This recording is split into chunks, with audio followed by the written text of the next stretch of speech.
अस्मद्गुरुसमारम्भां यतिशेखरमध्यमां लक्ष्मीवल्लभपर्यन्तां वन्दे गुरुपरम्पराम् ஆழ்வார்கள் வாழி அருளிச் செயல் வாழி தாழ்வாதுமில் குறவர்தாம் வாழி ஏழ்வாறு முய்ய அவர்களுரைத்தவைகள்தாம் வாழி செய்யமறை தன்னுடனே சேர்ந்து அகலகில்லே நிறையுமென் அலர்மேல் மங்கை உரை மார்பா நிகரில் புகழாய் உலகம் உன்னுடையாய் என்னையாழ்வானே நிகரிலமரர் முனிக்கணங்கள் விரும்பும் திருவேங்கடத்தானே புகழொன்னில்லாவடியேன் உன்னடிக்கீழமர்ந்து புகுந்தேனே அகில புவன ஜன்மஸ்தேம பங்காதிலீலே வினத விவிதபூத உராதரக்ஷைகதீக்ஷே ஸ்ருதிசரசி விதீப்தே பிரம்மணி ஸ்ரீனிவாசே பவது மம பரஸ்மின் சேமுழி பக்திரூபா श्रीमान वेंकटनाथार्य कवितार्किककेसरी वेदांताचार्यवर्यो मे सन्निधत्तां सदा हृदि ஸ்ரீரங்கநாதனுடைய பாதுகைகளை குறித்து ஓரிரவிலே 1000 ஸ்லோகங்களை கொண்ட ஸ்ரீ பாதுகா சகஸ்ரம் என்கிற ஸ்தோத்திரத்தை அருளி செய்து ஒவ்வொரு ஸ்லோகத்திலேயும் பாதுகையினுடைய பெருமையை ஒவ்வொரு விதமாக எடுத்துரைக்கிறார் என்று பார்த்து வருகிறோம். அதில் காஞ்சன பத்ததி என்கிற 22வது பத்ததியிலே அமைந்துள்ள ஸ்லோகங்கள் அவற்றை நாம் இப்பொழுது அனுபவித்து வருகிறோம். இந்த பாதுகையிலே இழைக்கப்பட்டிருக்கிற தங்கம், அதாவது பாதுகையே தங்கமயமானது, அந்த தங்கத்தினுடைய ஒளியை பற்றின சிறப்பை மட்டும் 20 ஸ்லோகங்களாலே வர்ணித்தருளுகிறார். பாதுகா சகஸ்திரத்தினுடைய 748வது ஸ்லோகம். அதில் என்ன தெரிவிக்கிறார் என்னால், இந்த பாதுகை என்கிறது ஒரு பெரிய பொன்மலை என்று சொல்லப்படுகின்ற மேருமலை போலே இருக்கிறது. அந்த மேருமலையிலே தன்னுடைய இஷ்டப்படி விளையாடுகின்ற ஒரு யானை போலே எம்பெருமான் எழுந்தருளி இருக்கிறான் என்று தெரிவிக்கிறார். ஆனால் பாதுகை தங்கமயமாக இருக்கிறபடியினாலே அதை மேருமலையோடு ஒப்பிட்டார். எம்பெருமான் கருநீல நிறத்தை உடையவனாய் இருக்கிறபடியினாலே அவனை யானையோடு ஒப்பிடுகிறார் இந்த ஸ்லோகத்திலே.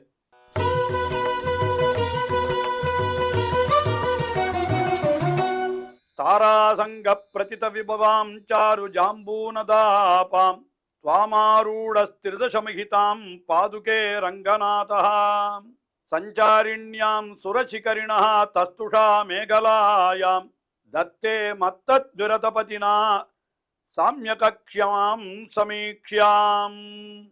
அதாவது இந்த பாதுகை என்கிறது எப்படி இருக்கிறது என்று சொல்றார்.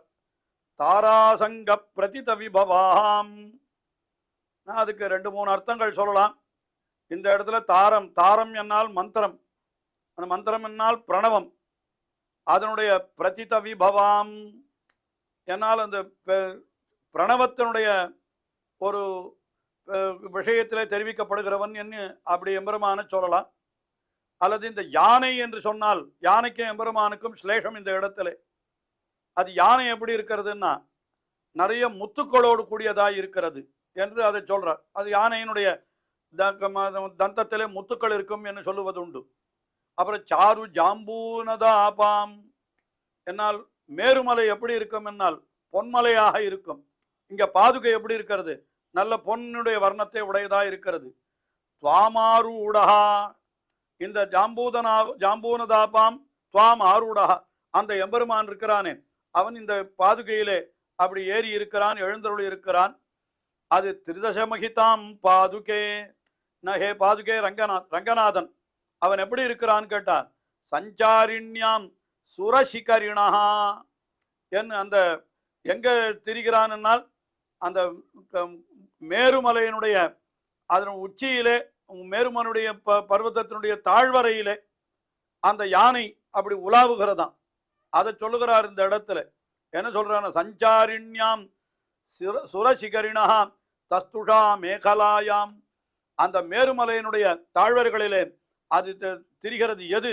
மத்த துவிரதபதி, நம்ம மதம் பிடித்ததாக இருக்கக்கூடியதான துவிரதபதி என்னால் யானை கரசன், அவனுடைய சாமிய கக்ஷியாம் சமீக்ஷியாம், அவனுக்கு உண்டான ஒப்புமையை அடைந்திருக்கிறது என்று சொல்றார். அதாவது என்ன, மேருமலையிலே ஒரு யானையானது அப்படி மதம் பிடித்து அதை தெரிந்து கொண்டிருந்தால் அது எப்படி இருக்குமோ அதுபோலத்தான் பாதுகையிலே எழுந்தருள் இருக்கிற எம்பெருமான் இருக்கிறான் என்று சொன்னால் அப்ப என்ன, பாதுகை அது மேருமலை போலே இருக்கிறது, அதுல எழுந்தருள் இருக்கிற எம்பெருமான் யானை போலே இருக்கிறான் என்று அந்த அர்த்தத்தை இந்த ஸ்லோகத்திலே மிக அழகாக அப்படி நமக்கு காட்டி அருளினார். அதற்கு அடுத்தபடியாக 749வது ஸ்லோகம். இந்த 749வது ஸ்லோகத்துல சப்தங்கள் இதே போல ஸ்லேஷத்திலே அமைத்து என்ன தெரிவிக்கிறார் என்னால், பாதுகையே நவகிரகங்களோடும் கூடியதாய் இருக்கிறது. அதனால நவகிரகத்தை போய் தனியா வணங்க வேண்டிய அவசியமே இல்லை, பாதுகையை வணங்கினா போறோம், நவகிரகத்தையும் வணங்கின பலன் நமக்கு கிடைத்துவிடும் என்பது போல ஒரு கருத்தை தெரிவிக்கிறார்.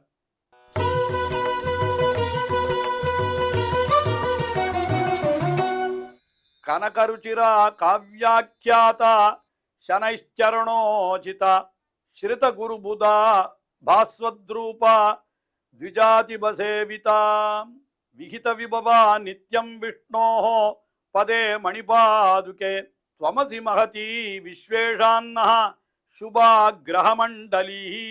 ஏ பாதுகே, நீ எப்படி நான் விஸ்வேஷாம், அதாவது நஹ கிரகமண்டலி துவமசி, அந்த கிரகங்களுடைய கூட்டமாக நீ இருக்கிறாய்.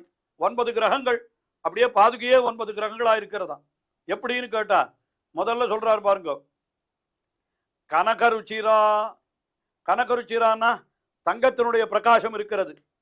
அந்த தங்கத்தினுடைய பிரகாசம் என்னால் அது கனகருச்சிரா, அந்த அங்காரகனுக்கு பேர். அது அங்காரகன் என்பது ஒரு கிரகம். அது அதுக்கு மேல காவ்யாக்கியாதா. இந்த பாதுகை எப்படிப்பட்டதுன்னா, முதல்ல பாதுகைக்கு சொல்லணும்னா கனகருச்சிரா, நல்ல தங்கமயமாய் இருக்கிறதுன்னு ஒரு அர்த்தம். அது கிரகத்துக்கு சொல்ற பொழுது அது அங்காரகனை போல இருக்கிறதுன்னு அர்த்தம். காவ்யாக்கியாதா என்னால் ஸ்ரீராமாயணம் முதலான காவியங்களிலே சொல்லப்பட்டது பாதுகை என்று பாதுகைக்கு சொல்ற பொழுது, அத்தைய கிரகத்துக்கு சொல்லுகிற பொழுது கவி என்று சனிக்கு, அதாவது இவனுக்கு பேர், அந்த காவ்யா என்கிறது யாருக்கு பேருன்னா சுக்கராச்சாரியருக்கு பேர், சுக்கிரனுக்கு பெயர். அதனால இந்த இடத்துல காவ்யா ஆக்கியாதா என்னால் சுக்கராச்சாரியராலே என்று சொல்லப்பட்டவளாய் அப்படின்னு அப்படி ஒரு அர்த்தம் கொள்ளலாம். அப்புறம் சனைச்சரணோசிதா, மிகவும் அந்த பாதுகையை சொல்ற பொழுது ரொம்ப மெதுவான சஞ்சாரம், எம்பெருமான் எழுந்துள்வதற்கு அவனுக்கு ரொம்ப உச்சிதமாக இருக்கிறது பாதுகை அப்படின்னு ஒரு அர்த்தம். இன்னொரு அர்த்தம்னா சனைச்சரண உச்சிதா, சனி என்று அவனுக்கு பெயரா சொல்லியோ, அதனால அவனுக்கு தகுந்தவளாயும் இந்த பாதுகை இருக்கிறது, அதாவது அவனை போலேயும் பாதுகை இருக்கிறது. அதுக்கு மேல அடுத்தது ஸ்ரித குரு புதா என்று குரு புதன் 2 பேரையும் சேர்த்து சொல்லிட்டார் இந்த இடத்துல. ஸ்ரிதன்னா அதாவது அடையப்பட்ட குரு புதன் என்னால் இது இந்த பாதுகையானது குரு ஆச்சாரியர்களாலும் அடையப்பட்டிருக்கிறது. புதன் புதஹான்னா ஞானின்னு அர்த்தம், வித்வான்களாலேயும் அடையப்பட்டிருக்கிறது. அதே போல இந்த இடத்துல குரு புதான்னா குரு என்கிறது பிரகஸ்பதி என்கிற கிரகத்தையும், புதன் என்கிறது புதன் அந்த கிரகத்தையும் சொல்லுகிறது. அத்தையும் சொல்லிவிட்டார். அதற்கு அடுத்து பாஸ்வத்ரூபா த்விஜாதிபசேவிதா, இது மேல என்ன இருக்குதுன்னா பளபளப்பான திருமேனியும் உடைத்தா இருக்கிறது அப்படின்னு சொன்ன பாஸ்வத் ரூபன் என்ன யாருக்கு பேருனா சூரியனுக்கு பேர், அது ஒரு கிரகம், அவனையும் சொல்லிவிட்டாயிடுது. அப்புறம் த்விஜாதிபன் என்னால் அதுக்கு த்விஜாதிபன் என்ன யாருக்கு பேருனா பிராமண சிரேஷ்டர்களாலே சேவிதா வணங்கப்படுகிறது என்று பாதுகைக்கு சொல்லுகிற பொழுது அதே அர்த்தத்தை த்விஜாதிபான்னா சந்திரனுக்கும் அது த்விஜாதிபன்னு பேர் அவனுக்கு, அதனால அவனை சொல்லுவதாகவும் இப்படி இருக்கிறது. இப்படி எல்லாம் இருக்கிறபடியினாலே என்ன இப்போ 9 கிரகமும் இதுல வந்து விட்டது என்றே நாம் நினைக்கலாம். இப்படி விகித விபவா அத்தனை கிரகங்களுக்கும் உண்டான சப்தங்களை எல்லாம் இந்த பாதுகைக்கும் அன்வயித்து அது பாதுகையும் சொல்லும்படியாக காட்டி விகித விபவா நித்தியம் விஷ்ணோஹோ பதே மணிபாதுகே துவமசி, இப்படிப்பட்ட பெருமை உடையவளான பாதுகையான நீ எப்பொழுதும் நித்தியம் விஷ்ணோஹோ பதே துவமசி, நீ விஷ்ணுவனுடைய திருவடிகளிலே இருக்கிறாய் அல்லவா. அதனால நீ என்னன்னா விஸ்வேஷாம், இந்த உலகத்தவர்களுக்கு நீ எப்படி இருக்கிறாய்னா சுபா கிரகமண்டலி, சுபத்தை விளைக்கக்கூடிய கிரகமண்டலி, கிரகத்தினுடைய கூட்டம் போலே அந்த நவகிரகங்கள் என்னென்ன உண்டோ அதில் இந்த 7 கிரகங்கள் சொல்லி இருக்கிறார் என்றே கொள்ளலாம். அத்தனை கிரகத்தினுடைய இத்தையும் இந்த ஒரே திருவடியிலேயே நவகிரகத்தையும் சொல்லும்படியாக இப்படி இது அமைந்திருக்கிறது என்று எல்லா கிரகங்களையும் சொல்லிவிட்டார் இதுல. ஆஹா, அப்படிப்பட்ட அதனால பாதுகை அத்தனை கிரகங்களுடைய கூட்டமா இருக்கிறபடியினாலே நாம் பாதுகையை வணங்கினாலே போதும் என்பது போல இந்த ஸ்லோகத்திலே ஒரு விஷயத்தை நமக்கு தெரிவித்தார். ஆஹா, பாதுகையே நமக்கு எல்லா துன்பங்களையும் போக்கி விடுகிறது என்று மிக அழகாக இந்த ஸ்லோகத்திலே தெரிவித்தார்.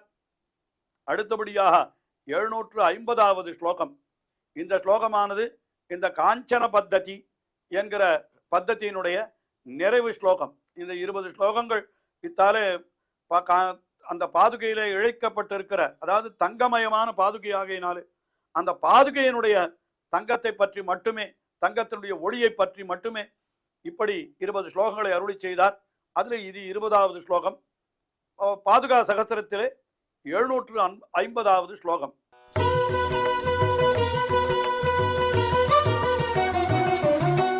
பிரஜ்வலித பஞ்சகேதிஹி ஹிரண்மயீம் த்வாம் ஹிரண்ய வலயார்ஹ ஆவகது ஜாதவேதாஹ ஸ்ரியமிவ நஹா பாதுகே நித்யம்.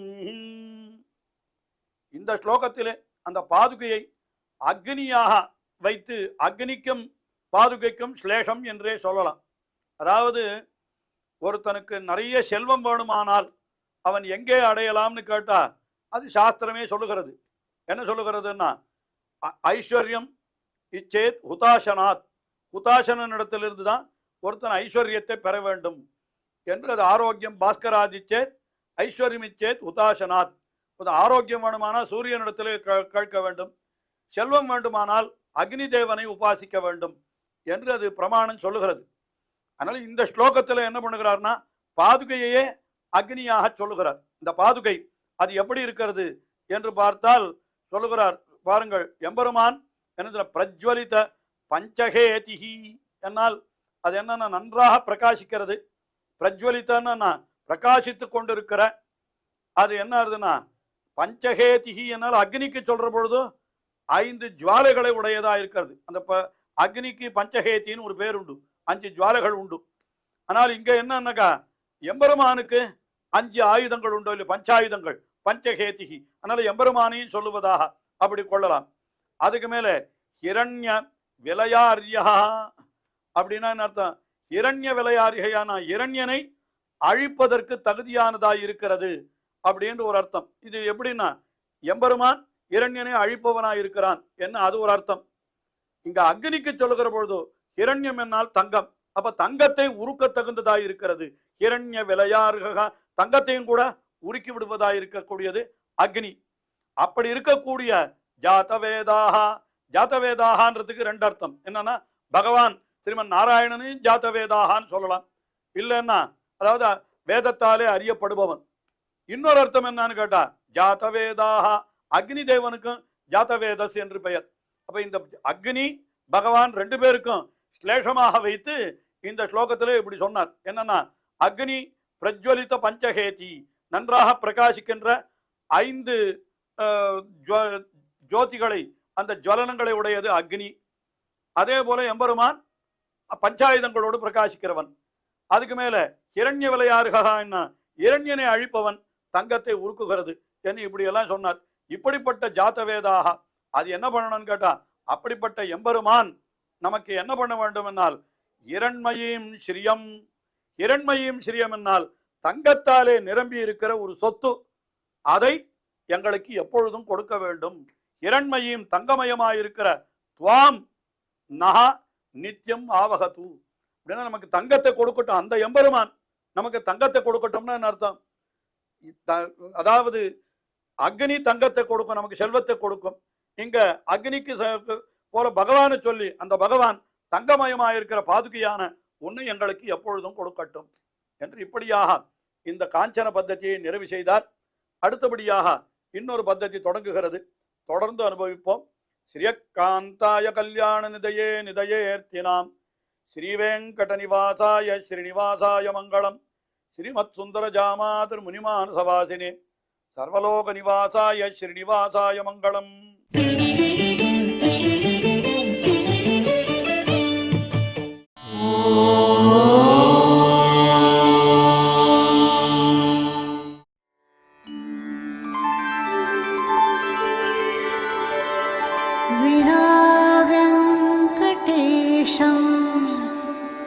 नाथो नाथः सदा वेङ्कटेशं स्मरामि स्मरामि।